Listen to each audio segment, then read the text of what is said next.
Ladies and gentlemen, starting as early as tomorrow, Trump will file a motion to to review all the documents taken from Mar-a-Lago. This is very important because if the Federal Bureau of Investigation took documents they weren't supposed to take, could be a violation of his Fourth Amendment rights.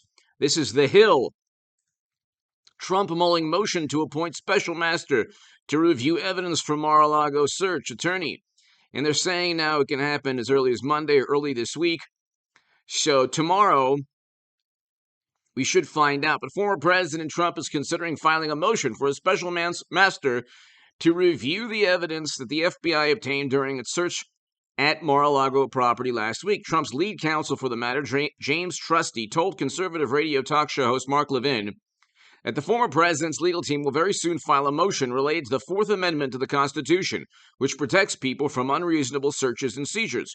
Now, we're going to find out almost certainly, and hit subscribe to this channel, ladies and gentlemen. Be here tomorrow morning, because tomorrow the motion might be filed, and it's very important. They have nothing on Trump.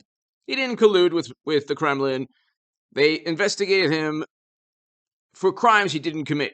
They investigate because they can't indict. If they indicted, he'd win a trial. He has not committed crimes. Hillary, and I want a Hillary Clinton, Donald Trump 2024, but Hillary, we know Hunter, they've committed crimes. James Comey himself, and I did two big segments on that on this channel today and yesterday. James Comey himself stated, oh yeah, well, there were violations of the law, but we couldn't find a reasonable prosecutor. No reasonable prosecutor would indict. Okay, that was purely subjective, and that was an admission that he was just going to bat for the Democratic nominee in 2016. When was the last time the Federal Bureau of Investigation or a director of that bureau, when was the last time they said, well, no reasonable prosecutor would indict this, criminal? They don't really, they compile the evidence. He stated that there was evidence that Clinton violated legal statutes. It's within the press conference transcript that I read. Check out the segments prior to this one. But he said, well, we couldn't find intent. He's lying, of course. Inherent to owning private servers is the intent to hide. You own a secret server that even President Obama doesn't know. Now I'm going to say this slowly, morally superior, highly educated liberal Democrat who's absolutely fantastic, but who lives within a murky realm of cognitive dissonance and moral relativism.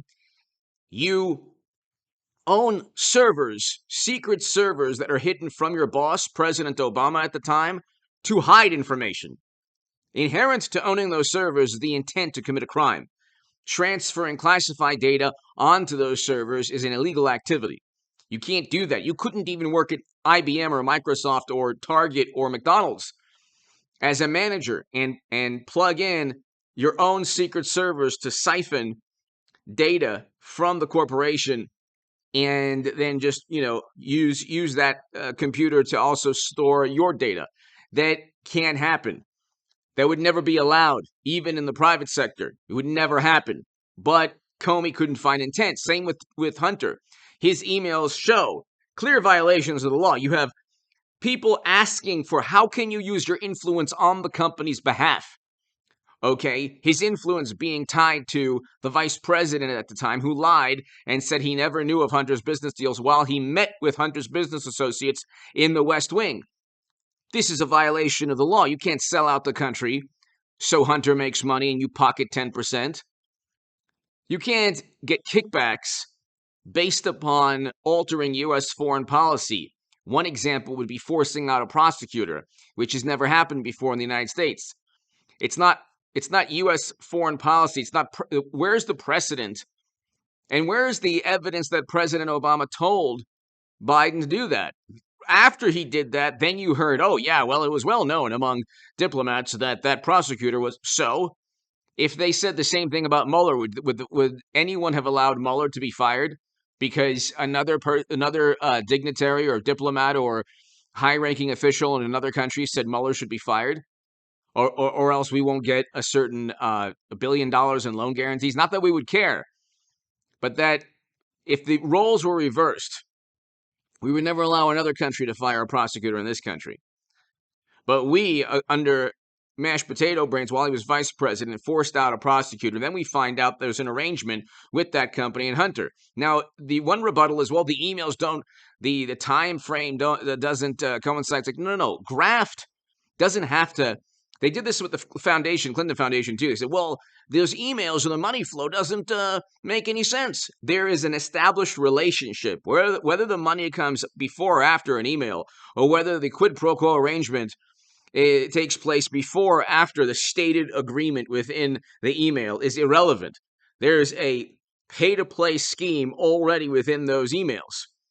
And we have Tony Bobulinski, one of the people involved in Hunter's business deals, ready to testify under oath. There are probably other people too. But anyway, you have clear violations of the law, 150 financial transactions, and you have that are suspicious, and you have Joe Biden boasting he's going to force out a prosecutor. You won't get $1 billion in loan guarantees. Then that country gets invaded under his watch. All of this, by the way, was supposed to happen under Trump. But anyway, Trump's lead counsel. Okay, so trustee said appointing a special master, which is an official selected by a judge to carry out a judicial matter on the court's behalf, is rare in relation to search warrants being executed, but there needs to be somebody in the middle because the Justice Department should not be able to be the guardians of what's privileged and or what's not. The fact that they just entered Mar-a-Lago, and by the way, that he has them all on videotape, but the fact that they got 3 of his passports as a former president of the United States of America, they're the ones who didn't engage in a peaceful transition of power. When they, almost everything they accuse Trump of, it's all projection. They're the ones who embody the accusation. When they say, well, Trump didn't sign on to a peaceful transition of power. Well, how many federal employees, let's just leave it at that, were there that day? And according to Ted Cruz and his interaction with a bureau representative, they wouldn't say how many people were there. That should be part of the equation, which is why they couldn't indict Trump on conspiring or trying to incite or trying to mobilize or overthrow the United States government.